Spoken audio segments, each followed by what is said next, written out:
États d'Afrique de l'Ouest doivent intensifier leurs efforts, déclare Emmanuel Odilon Koukoubou, politologue béninois et spécialiste des politiques de sécurité. Les États de la sous-région ouest-africaine n'ont pas le choix que de prendre en charge leur sécurité en luttant contre les groupes terroristes, dit-il. D'abord parce que même si jusqu'à présent, la France et d'autres partenaires internationaux ont joué un rôle primordial dans la lutte contre les groupes terroristes dans la région, les États concernés ne sont pas restés les bras croisés, quoique limités par leurs moyens. Ensuite parce que même les acteurs étrangers comme la France qui ont jusqu'ici semblé dominer la lutte antiterroriste dans la région ne sont pas exemptes de critiques et n'affichent pas des résultats extraordinaires. Enfin parce qu'il ne s'agit pas de pouvoir mais de devoir. Les États d'Afrique de l'Ouest doivent assurer leur propre sécurité. La France et ses alliés au sein d'une force européenne ont annoncé à l'issue d'une réunion des dirigeants européens et africains au Palais de l'Élysée, le 17 février le retrait de leurs troupes du Mali après presque une décennie. Nous ne pouvons pas rester engagés militairement aux côtés d'autorités de fait dont nous ne partageons ni la stratégie ni les objectifs cachés, a déclaré le président Macron. Les forces seront redéployées ailleurs dans la région sahélienne de l'Afrique. Mais la France avait également annoncé auparavant une réduction globale dans la région et la fermeture de bases. Le président de la Côte d'Ivoire, Alassane Ouattara, a prévenu que le retrait des forces créait un vide qui alourdirait la charge des gouvernements régionaux.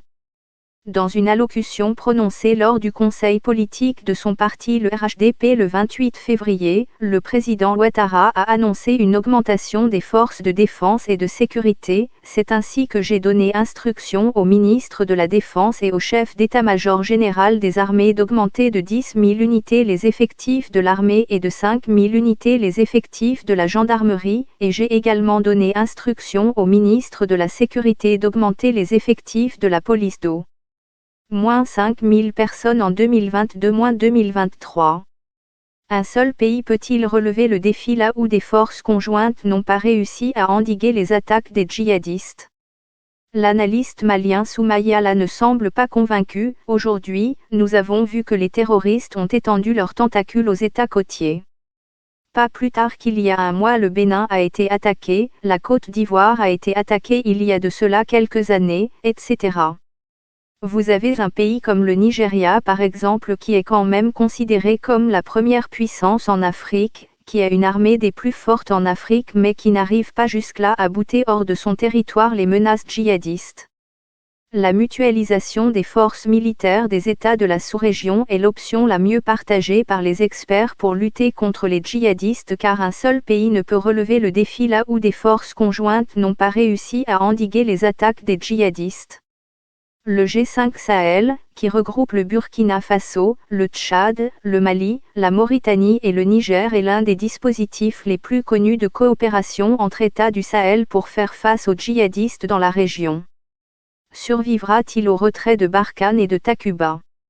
Oumarou Paul Koalaga, spécialiste des relations internationales et sécuritaires, parle de fragilisation, les efforts qui avaient été bien structurés et qui permettaient aux États du G55 Sahel dans une certaine coordination, de pouvoir mener la lutte ou de minimiser la capacité de nuisance des groupes terroristes. Aujourd'hui on voit que cette situation va connaître, sans forcément dire qu'on va vers un arrêt complet de ces opérations, on sent qu'aujourd'hui le G5 est fragilisé notamment avec le départ de Barkhane. Il va falloir une autre dynamique avec les États de l'Afrique de l'Ouest qui doivent plus ou moins mutualiser les efforts pour pouvoir venir à bout de ces terroristes. Selon toujours Koalaga, la situation actuelle présente une occasion pour les armées de la sous-région de s'affirmer davantage. C'est vrai qu'on peut compter sur le soutien de partenaires mais plus que jamais, une fois de plus, c'est la bonne opportunité pour ces forces ouest-africaines de montrer qu'elles ont quand même quelques répondants et que malgré qu'il y ait des effets d'annonce, bien sûr suivis de décisions majeures quant au départ de Barkhane, qu'elles sont capables parce qu'elles ont quand même pendant un bout de temps eu l'occasion d'apprendre, de s'adapter à la menace et devraient aussi pouvoir apporter un certain nombre de réponses. C'est sur ces questions qu'on attend ces États de l'Afrique de l'Ouest qui, à un moment donné, au-delà des discours doivent aujourd'hui passer aux actes. Cependant, le problème du cadre d'action se pose, ainsi que celui des moyens, notamment financiers.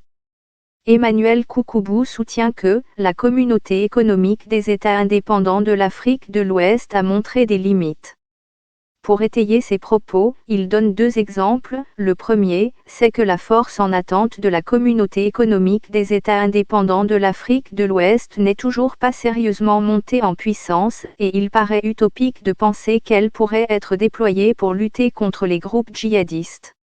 Le deuxième, c'est que la communauté économique des États indépendants de l'Afrique de l'Ouest n'est pas capable, à ce jour, de financer sa propre politique de lutte contre le terrorisme. Il s'agit d'un plan d'action quinquennal adopté lors de la conférence de Ouagadougou organisée sur la lutte contre le terrorisme en septembre 2019. Un plan d'un budget estimé à 2,3 milliards dont les pays de la communauté économique des États indépendants de l'Afrique de l'Ouest devaient mobiliser directement au moins 1 milliard. À ce jour, les fonds promis par les États membres n'ont pas été entièrement libérés. C'est vous dire qu'entre la volonté affichée, le discours proféré et les actes concrets qui suivent, il y a un grand fossé à combler. L'intérêt des djihadistes pour les pays côtiers pourrait aussi servir de prétexte pour redynamiser l'initiative d'Accra, qui réunit le Bénin, le Burkina, la Côte d'Ivoire, le Ghana et le Togo. Coucoubou pense qu'elle pourrait devenir un cadre plus intense de coopération antiterroriste, à condition de trouver une solution pour son financement.